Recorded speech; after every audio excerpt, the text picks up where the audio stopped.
بسم الله الرحمن الرحيم.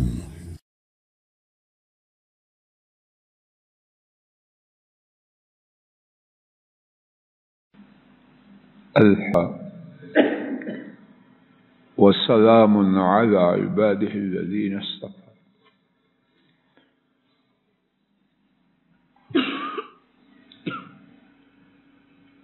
دین کے دو حصے ہیں.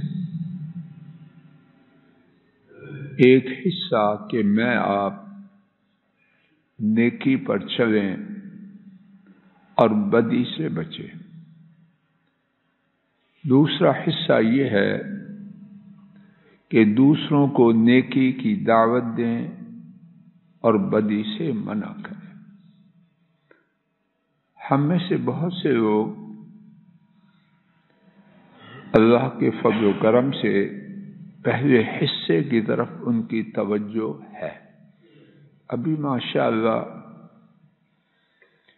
اتنے خستہ حالات میں بھی مسجدوں میں آنے والے ہیں اور اللہ تعالیٰ قیامت تک رکھے اور ان کی تعداد میں اضافہ کرے. لیکن دوسروں کو مسجد میں آنے کی دعوت دینے والے بہت تھوڑے. اللہ کرے کہ میرا خیال غلط ہو، لیکن ابھی تک میرا خیال یہی ہے. بدی سے بچنے والے ہیں اور اللہ انہیں باقی رکھے، لیکن بدی سے روکنے والے ان کے مقابلے میں درانی سب تھوڑے ہیں یا زیادہ. یہاں سمجھ کا ایک پھیر ہے جس کو نکالنا چاہیے، وگرنہ کامیابی نہیں. اور وہ یہ ہے کہ دین کے دو حصے اور دونوں کا کرنا لازم. نیکی کا کرنا بھی لازم اور نیکی کا حکم دینا بھی ضروری. بدی سے رکنا بھی ضروری اور روکنا بھی ضروری. ہاں، میں آپ بقدر استطاعت ہر جگہ کے مناسب نیکی کا حکم دینے اور بدی سے روکنے کا حکم دیں. کوئی نہ کرے، ہم اپنا زور لگا دیں تو انشاءاللہ پھر کچھ نہیں ہوگا. لیکن مشکل یہ ہے کہ پرچہ نمبر 2 کی طرف توجہ ہی بہت کم ہے اور دن بدن کم ہو رہی ہے، اور عجیب عجیب عنوانات سے اس کو مٹایا جا رہا ہے. کمپلیکیشن پیدا نہیں کرنی چاہیے. کوئی کہتا ہے بچے جوان ہو جائیں تو پھر بڑی سیانی بیگم، کوئی کہتا ہے جب شادی ہو جائے نا بس. سب شیطانی باتیں. اور اللہ کے فضل و کرم سے اپنی طرف سے دیانتداری سے یہ پیغام پہنچا رہا. سب شیطانی باتیں. ٹھیک بات یہ ہے موت تک دین پر چلنا ہے. برخوداری سمجھ آ رہی؟ موت تک چلنا، دین پر چلنا موت تک ہے، اور دین کی بات کہنا اور بدی سے روکنا آخری سانس تک ہے.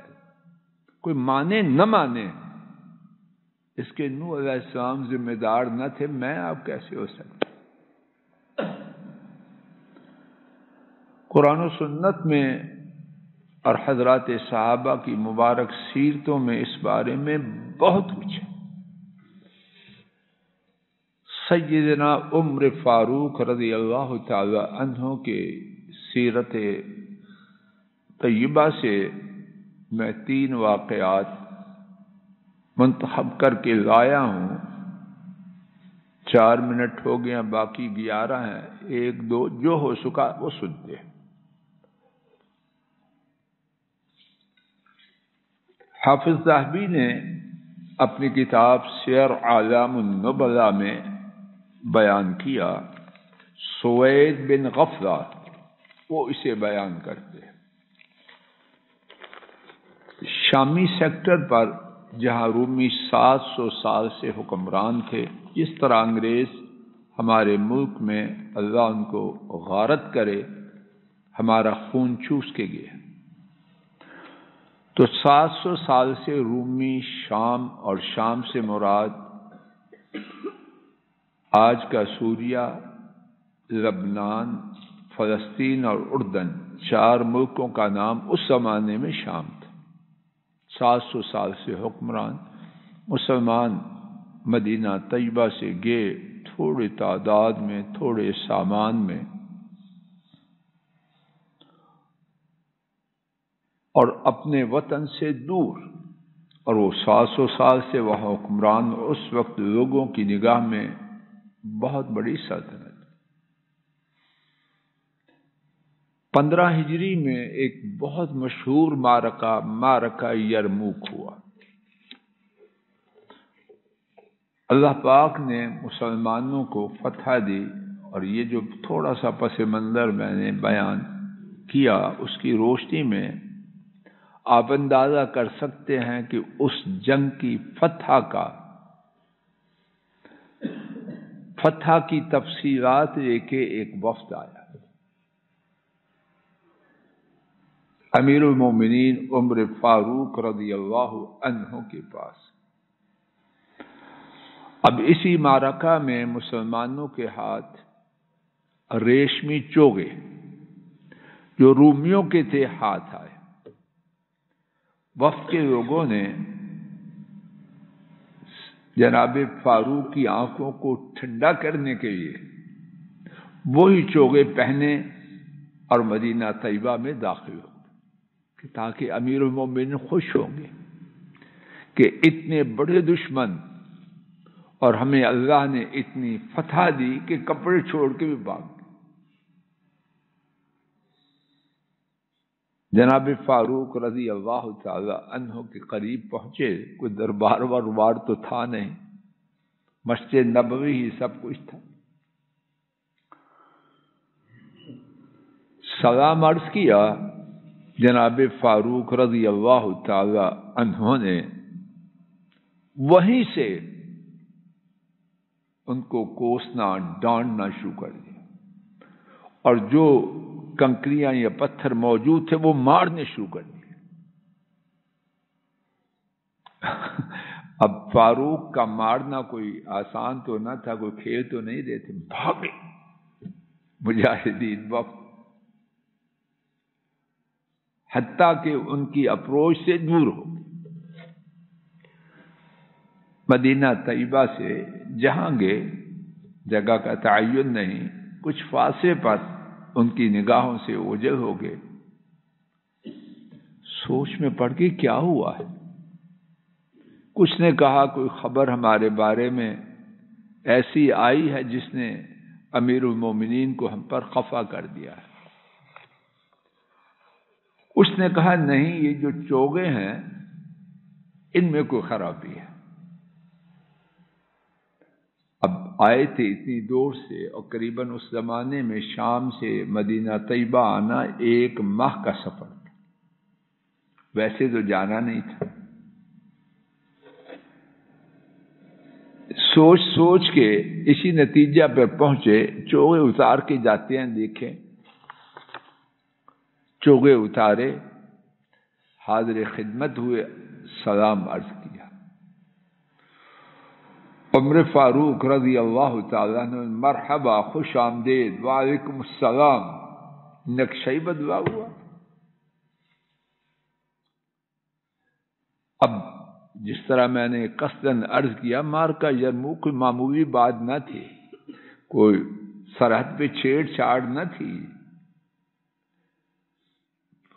فیصلہ کن معرکہ تھا، اور اتنے جو میں عرض کر چکا ہوں دہراتا نہیں۔ اب تفصیلات پوچھتے، ان کو اچھی طرح خوش آمدید کہا اور تفصیلات پوچھنا شروع کی۔ ظاہر ہے عمر فاروق کی دلچسپی کس قدر زیادہ ہوگی، اور پھر فرمایا انکم جئتم فی زی اہل الکفر وانکم الان فی زی اہل الایمان۔ تم کافروں کے لباس میں آئے اور اب تم اہل ایمان کے لباس میں ہو. وَإِنَّهُ لَا يَسْهُ مِنَ الدِّيبَاجِ وَالْحَرِيرِ إِلَّا هَكَذَا. اور دیباج اور حریر دو قسم کے ریشم، ان میں سے جائز نہیں مگر اتنا، اور 4 انگلیوں سے اشارہ کیا. یعنی دیباج اور حریر یعنی 2 قسم کے ریشم اگر ان کا لباس ہو تو کتنی اجازت ہے؟ باقی سارا لباس اون کا ہو، کاٹن کا ہو، صرف 4 انگلی کے برابر ہے، اتنا چوڑا، کنارہ اتنا چوڑا ہو بس، تو اس کی اجازت ہے. باقی بات واضح ہو رہی ہے، اس کی اجازت ہے. اب توجہ فرمائیے کتنا شدید اہتمام ہے غلط چیز سے روکنے کا. جنگ کی خبر لے کے آ رہے ہیں، معمولی خبر نہیں. مارکہ یرموک کی، رومیوں سے جنگ کی، سب باتیں بات کی، جنگ ہو چکی ہے، اب خبر ہی لینی ہے نا. لیکن اللہ کے رسول صلی اللہ علیہ وسلم کی سنت ٹوٹے اور عمر فاروق اس پر خوش آمدید کی. اور کن کو؟ مجاہدین کو. کوئی معمولی لوگ نہ تھے، مجاہدین ہیں، خبر لے کے آئے ہیں. وہ خبر جو اس وقت شاید عمر فاروق کا سب سے بڑا غم اور فکر کا سبب کچھ بھی ہے. سنت ٹوٹے اور عمر فاروق نارمل رہیں، یہ نہیں ہو سکتا. کیا میں آپ ایسے ہیں؟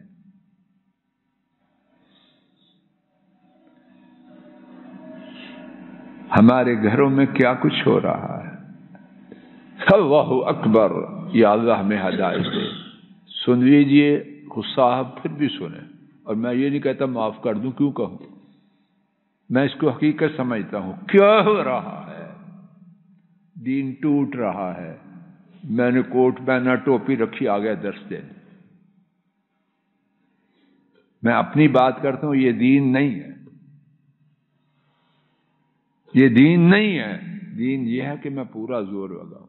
پھر کوئی مانے نہ مانے وہ الگ بات ہے. میں نے زور لگایا ہے تو الحمدللہ. ساری سب بات واضح ہو رہی ہے. مصیبت کیا ہے؟ اور بیگم صاحبہ افلاطون کی شاگردنی نہیں، استادنی، ایسے اشارے کرتی ہے جیسے کوئی دین کی بات کہنا اتنی بڑی حماقت ہے. بندہ کہتا ہے یار چھوڑو، کیا کریں. اللہ کے لیے میں اسی واقعے پر بات کو روکتا ہوں تاکہ بات لمبی نہ ہو جائے. اللہ کے لیے اپنا جائے. اور یہ کوئی یہ نہ کہیں وہ خلیفہ تھے، نہ. اللہ توفیق دے مزید سنیں اور بیان کریں. مسلمان ایسے ہی تھے، خلیفہ بھی اور عام آدمی بھی. دین ان کا گھر تھا تو میرا گھر نہیں ہے. دین یہ ہے. اور ہمارے گھروں میں جو بے دینی آئی ہے، معاشرے میں جو بے دینی ہے، جس کا ہم رونا بڑے انداز سے روتے ہیں، اس میں میرا آپ کا حصہ ہے. ہم اپنے حصے کو ختم کریں اور انشاءاللہ خیر ہوگی. خود بھی سرخ رو ہوں گے. اور اللہ کے فضل و کرم سے سارے ایسے نہیں جو نہ مانتے ہو، سارے مانتے بھی نہیں. کیوں دورا ایسا؟ لیکن سارے نہیں مانتے. یہ تو ہاں، جب یہ ہوگا پھر قیامت آئے گی. کیوں شیخ صاحب ایسی بات ہے؟ یہ کہنا کوئی بھی نہیں مانتا نہیں، اور کبھی بھی نہیں مانتا نہیں، یہ بات تو نہیں نا، زیادتی ہے. اللہ مجھے آپ کو ہدایت دے دے، ہدایت دے دے، ہدایت دے دے، عذاب سے بچا دے. کرتوت میری، میں آپ کو بھی، کرتوت ہماری عذاب والی ہے.